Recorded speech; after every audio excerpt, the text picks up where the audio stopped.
or look it up in the App Store. Ultimate Pro Football GM. Start your dynasty today. G. Bush, we're going to start with you, then go to Dustin, then Bold and Jay. But we have talked a ton about the coaching change, Kenny Atkinson to JB Bickerstaff. And although 12 games is still a relatively small sample size, I do think it's a big enough sample size to answer this question. Let's talk specifics, not just in generalities. So far, what do you believe Kenny Atkinson does better than JB Bickerstaff did as the head coach of the Cleveland Cavaliers? Well, I thought that under JB they played way too fast, way too slow. They didn't play too fast. I thought the pace of the game was way too slow. I looked at what you have in Evan Mobley and Jared Allen. You have two big guys that can run the floor.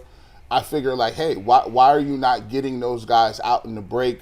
You could get the secondary break started, block shots turned into outlet passes and getting up the floor. I think the second thing that he did is he started to deploy Evan Mobley as a guy that can start a fast break as well. So now what you do is when you have a big starting a fast break, you put their other bigs in a position where now they have to guard 90-some-odd feet. They got to guard from rim to rim. And now Jared Allen can get position under the basket and run the break as well. And now when you have Evan Mobley bringing the ball up, now you can have swing from one side of the court to the other court. Now you got Darius Garland who's able to spot up and take shots. You got guys like Dean Wade that's able to run to the three-point line. You got guys, obviously Donovan Mitchell had the ball in his hands a lot more last year, but now Donovan can get some easy buckets. I think the third thing they really did is the perimeter movement. Like, it's just not about body movement. It's about movement away from the basketball.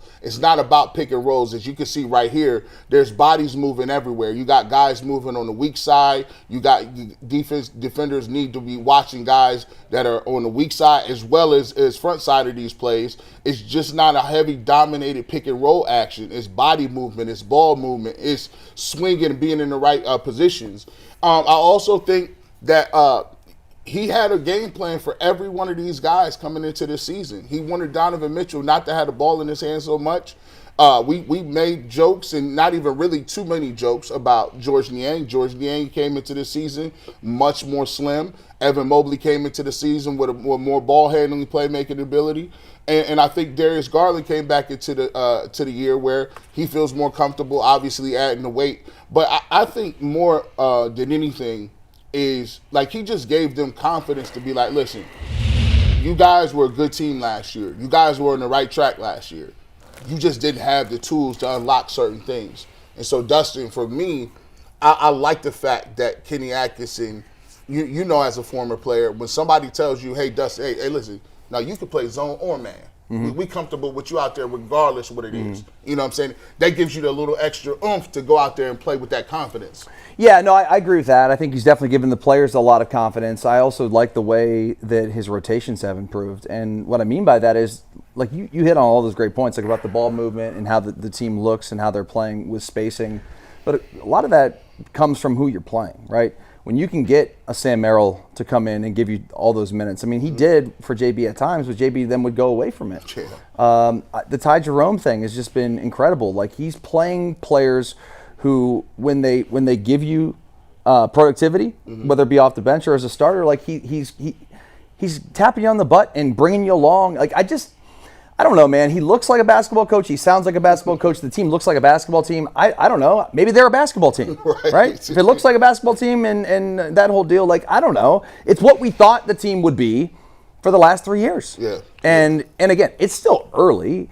No one's like writing them as a champion or crowning them at this point in time.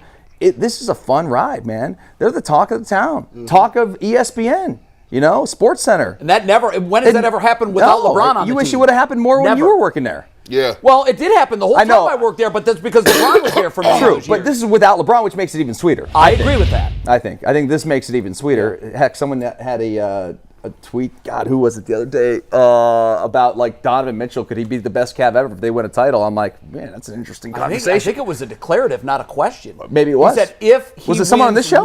No. I saw it on Twitter. And that may be the dumbest comment of all time. 1+ championships in Cleveland. He's the greatest Cav ever. By the way, I'm not trying to derail the conversation. By the way, that's why I stay off Twitter. Yeah, that is the dumbest comment ever. But here's, I think to your point, what you're saying is he's a great leader.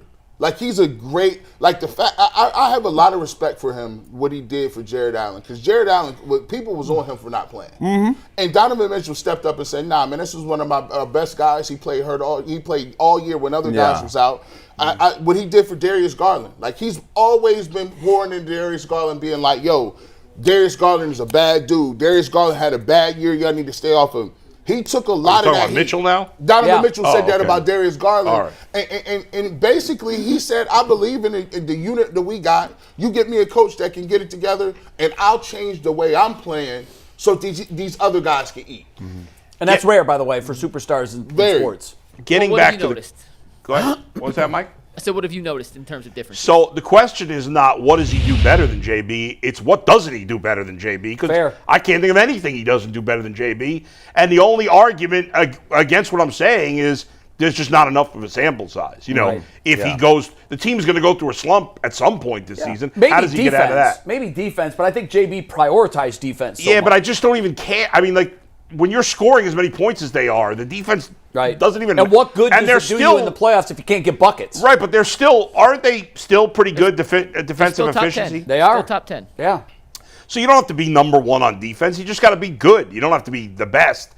So I mean, every player on this team is playing with confidence, in some cases, like we've never seen in their entire careers. Certainly Mobley, certainly Garland. Obviously, Ty Jerome, and he had already had a relationship with some of the players. He obviously had a relationship with Jared Allen and Karis LeVert from Brooklyn. He had a relationship with Ty Jerome because Ty Jerome was in Golden State when he was there. But yeah, the superstar Donovan Mitchell bought in, and if the superstar buys in, everybody else does. And so the way he's creative offensively, Mike did a great breakdown as he referenced before. From the Cavs show. If you go back and watch it, if you haven't seen it, it's a little highbrow with some terminology that you might not get if you're a casual basketball fan. But it's great. It's a great breakdown to show how creative Kenny Atkinson is being. There was no creativity when it came to JB. The Cavs were a completely predictable team with what they were going to do offensively, and now they're not. Again, a long way to go. Teams are going to adjust. Guys are going to get hurt. He's got his first big decision coming up, two big decisions coming up soon. One, does he play a banged-up Jared Allen in these next few games? Two, when Max Strus comes back, that's now 11 legitimate players. How do you work them in? Loses their minutes? Yeah, that's right. And Max Strus is going to start. I was talking to Fedor. He talked as if it's a foregone conclusion Strus is going to start when he's back. I think so. He how will. do you change it? I mean, I've just assumed that he was going to. Yeah, Maybe he won't. there you go. I don't know. Mike, is there any world where he doesn't? I think just based off money, he will. I'm not sure if he should. Oh, well, Fedor's around even, the team all the time, though, yeah, Mike. I would trust Fedor. And he said it as if it's a foregone conclusion that he's going to start when he's back. And you can weigh it once he comes in and he takes over in the starting lineup. Then okay, how do they compare with Strus in there compared to where they are now? Well, but somebody's going to lose minutes because they're playing 10 right now, right? They're legitimately, 10, sometimes even 11, and that Strus. I mean, they won't play 12. Right, somebody's going to lose minutes. Yeah. And so I asked, and then Jay, I want to hear your answer on this. But after the Golden State game, Dean Wade, who had started the season initially, then got sick and missed those 2 games. Okoro came in. I asked Atkinson after the game, like, hey, what went into the decision to keep Isaac in the starting lineup? He says, well, he's not missing right now, so I'm not going to take a guy out of the lineup who's shooting. At that point, he was shooting about 52% from 3. That's a good answer. And I'm going to stick with the hot hand, which is why even though Strus, you would think, slides back in, I think Atkinson's willing to try anything. And if some guy's particularly hot, when Strus is healthy, and he's not going to be healthy for another about a month. So we have we got a while before we have to figure out. Is it a month? I thought it was like 2 weeks left. He just started ramping back up into basketball. They're not going to rush him. Right. They're not going to rush him when they're playing like No, this. there's no need to. In a couple of weeks, maybe in a month is. Yeah, I thought a month was a little long. Couple of weeks where that decision has to come. 2-3 weeks. I think Kenny's going to kind of go with the hot hand right now because that is the rotating spot in the starting lineup where they have some flexibility. Jay, what do you think about the coaching difference? It's a combination of everything that's been said. I'll pull out some words that I loved because this is where I was going to start. Creativity. I love the after timeouts. coming out of timeouts, we look like a basketball team again. There were times under JB, and I hate to beat a dead horse here, but there were times under JB where I actually felt we were at a disadvantage when the action stopped because he was going to go draw something up that I had zero confidence in. We saw it time and again. And where is that most important? In the playoffs, obviously.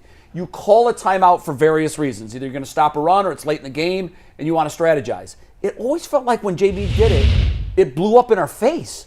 And I got to the point where I'm just like, you know what, let those guys freelance and create on their own because we seem to be better in the flow.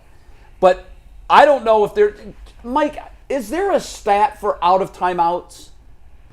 Like I would think points, there points would per be. possession on out of timeout plays. Yeah, I would think that would be a thing. If it's not, I feel like it should be. It definitely is. I'm not sure if they'd have it after 12 games though. Well, I mean, you can have any stat after any game. You know what I'm saying? Like, Yeah, but I'm sure there is. You have to weigh the sample size with the proper, context. If it's been 12 games, it's been 12 games. And maybe it's just in my mind. No, there is. So when they were looking to hire either Borrego or Atkinson, I found it on Cleaning the Glass, which I don't have a subscription to. Yeah. I have a buddy who does, and he was able to get me those numbers. So I don't know where I'd find that right now. Do you remember whether they were Text your buddy for a password. where they were? It just seems to me like maybe it's because yeah, right. I'm comparing it to JB. So listen, the Cavs were not good. Oh, they were out awful. of timeouts last year. They were awful. This season, I would like to see a number where it compares JB's out of timeouts for his time here, or even just go last year. And I know it's a small sample size, but to me, it seems like I'm fine when they call timeouts now to strategize because I feel like we're going to score. It feels like to me more often than not we do score, or at least we get a good look. Where there were times, if maybe my memory has warped this, but I think there was a time in the playoffs last year or the year before where out of a timeout we didn't get a shot. The shot clock expired. It's definitely possible. I don't remember. And that to me, I just can't see how that happens. I know the other team is strategizing too, but I think Kenny is creative. And here's the other buzzword that I want to throw out there because this was the buzzword that was used when he was hired. Player development. Remember, he's a developer. He comes in and he gets the most out of guys. Well, he has added the horn on the unicorn that we kept thinking was Evan Mobley. He's growing that horn now, guys. Mm-hmm. He is becoming that unicorn that we thought he could be. I've got to give that. Obviously, Mobley deserves credit too, but I've got to give a lot of that credit to Kenny Atkinson because he saw something. He said the right things. Whatever he did, sprinkled magic fairy dust over Evan Mobley. He now all of a sudden is like, okay, this is the guy we thought we were getting when we drafted him. And also and I know that you can parse this a million different ways, but I do feel like there was a lot going on with Darius Garland last year. He's got Darius Garland to return to an all-star player, where last year he was abysmal. Everybody agrees, awful season. So I think his development or his ability you said this, he seems to be drawing up stuff that's pulling out the strengths of everybody. And that's what a good coach does. You're the sum of your parts. How do they fit together? And Kenny Atkinson, so far, I know it's early, has done that. He's fit these pieces of the gears together, and they're moving at great speed, and I hope it can continue because I think we got a good one here. And we mentioned this Monday on the show. Kevin Stefanski is the reigning NFL head coach of the year. There is a chance that Stephen Vogt will be the American League Manager of the Year. And I don't know. I know it's, we're not even to the quarter poll yet, but I'd say Kenny Atkinson has a pretty good inside track on NBA Head Coach of the Year. I don't know if that's ever been done before, where all three pro sports teams can say that they've got the Coach of the Year on their staffs. I think you just have to, when you go back and look at him with Golden State, right? Coaching is a funny thing because, we talk about Steph Curry all the time. Steph Curry could have been with 90 other different coaches, and he might have not been the Steph Curry we see because coaches do stupid stuff. They say, oh, well, that's a bad shot because it was a bad shot because your grandpa said it, or it was a bad shot because your YMCA coach says it. No, that's Steph Curry. That's not a bad shot. How many people would have had LeBron James playing in the post because he was 6'8"? Oh, no, you're bigger than everybody. No, take that little kid that's 6'3" and get him out of here and give LeBron the ball. Get down there and box out. No, that's not what we're doing. sometimes you got to give people the latitude to grow that type of game. How was it that we were going to have Evan Mobley be a unicorn? He never touched the ball. He never had sets drawn for him. He never, right? Like, there's an easy way to get people to do certain things. You set an expectation level and you say, hey, Evan, come on in here. Hey, we need you to be this guy. So I need you to watch this film and I need you to work on these specific skill sets, right? You come in and you talk and you have an overall organizational plan. And Kobe Altman talked about it, and at the end of the year, and I know, Mike, you might have the quote bigger or memorized better than I'd have, but in the exit interviews, they talked about when they asked about Evan Mobley, did you guys do enough this year to get him to take that next step? And he said, I got to reevaluate that. I don't think we did. He essentially said we did not prioritize Mobley's development. We prioritized winning over Mobley's development. And making sure that Donovan Mitchell was the centerpiece to the team. And when you don't prioritize the wrong things, you prioritize. It's very easy. It's about priorities, man. And if you want to get to the bigger picture, and you want to get to a place where you guys can talk championships, you have to prioritize some things in the short term rather than the long term. Thinking about the bigger picture, and I think they did that this summer. But Mike, I want to hear your answer to this because you're the savant, the basketball savant. What is it? How would you sum it up? Hey, savant. I'm not sure. Listen, they got him over here. I think Mikey has proven himself to be the ultimate Cleveland sports show basketball savant. Well, he did play the game, so. And he understands the game at a very high level. I appreciate that. I think you guys hit most of them on the head. First off, empowering players to be themselves and letting Evan become the Evan we are now seeing. And Darius had a terrible season last year for a myriad of different reasons. Instilling the confidence in him, and one of the things they talk about with Darius in particular is you have to shoot more threes. Like, the volume in three-point attempts has to be there, Darius. Even if it's not falling, he has said on numerous occasions, Darius needs to take 10 three-pointers a game. 10, which is a high number. He's like a career 6.5 three-point attempt shooter. Before this season, he's at 9.5 this season. He still wants him to shoot more because good things happen if he's a threat from the outside. So empowering guys to be the best versions of themselves. Right now, every substitution he's making is working. He's, like I said, he's a mad scientist. Eventually, he's going to put out a lineup that we're going to say, what the heck is this? And it's not going to work. We haven't seen it yet. It hasn't happened yet. He played 5 bench guys in a crucial part of the game against Chicago, and they sparked a 19-7 run. So he's hitting all of those. But most importantly, I think, and the one thing you guys missed, it's flexibility. How often last season did JB Bickerstaff, he had a starting 5, he played the exact same rotation, he'd make the exact same substitution patterns. It did not matter how the game was going, who was hot, who was cold. He went into the game with a game plan. And if Sam Merrill wasn't going to play in that game, it didn't matter if they were 0 for 731 from 3. Sam Merrill was not leaving the bench. You're right. And this season, and we saw it in Chicago, we saw it against Brooklyn, he's kind of going with the hot hand. And the flexibility and the not being so tied down to a certain rotation or a certain game plan, letting Ty Jerome be the catalyst late, letting Darius be the focal point of the offense down the stretch. That's partly on the players and Donovan Mitchell saying, all right, Darius, I trust you can do this, but it also takes some confidence and some conviction from the coach to say, this is our best bet. I think this is what we should do, and everyone else buy in. So I would say flexibility on top of everything else you guys mentioned has been pretty evident, but the pace, the offensive creativity, I suggest anyone go back and watch the breakdown last night just to get a small glimpse into some of the stuff they're doing. How long is it? 8 minutes, give or take. We did a full Cavs show, but it was part of the thing. I'll drop it in the link in the chat for anyone who wants to see it.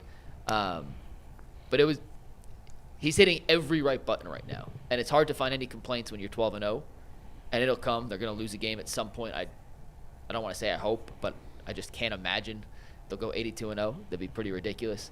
But he's doing everything right. He's kind of rocking the Pat Riley hair, too. So I was going to say the same thing earlier. You get bonus points for that, I think. Yeah. I mean, I give him bonus points. Doesn't it make him look like like it gives him like coaching cred? Cachet. Yeah. Yeah. I mean, just with the look. It's a great look. You got the Abercrombie look today. I do. Sweet. Dude, you're the only guy who's 60 years old that could pull off being a model for Abercrombie. Wow. That's high praise. No, you look great. Listen, that's high praise, man. And I can't pull it. Is that a cardigan? What do you call those things? It's a mock turtleneck. Mock turtleneck? I don't know. Sweet. Mock neck? I don't know. I like it, man. I don't know what it is. I feel like we need a fire in here. It's fall time. Get some s'mores out. Dustin is good at that. Like, that was a promotion demotion comment. That was a backhand. That was a slide. He was like, "Hey man, there's some logs in here." I mean, It really wasn't. It really wasn't. What you got? One of these metal sticks? I didn't take it that way. I mean, I only jam at my friends. No, I didn't take it that way. I took it as a compliment. He does have multiple fireplaces Bro, where he lives, though. if I look like this dude when I'm 60, Dustin, he has chimneys, all kind of stuff. He has. I heard about this crib. Like, he got chimneys. It's like Santa Claus can literally, like, it's an escalator. Like, they come down. Speaking of that, we do need to have another Yes. UCSS party. And I thought about do a doing holiday it. party. Well, I thought about doing it for the Michigan game, which that's going to suck this I'll be year. out of town. What about Indiana? Are you going to be here? What's the date on that? Is that next It's week? 2 weeks. It's It's, I got a game next Saturday. I'm going to Arkansas. oh wow. Ooh, SEC game. Oh, okay. All right. Okay.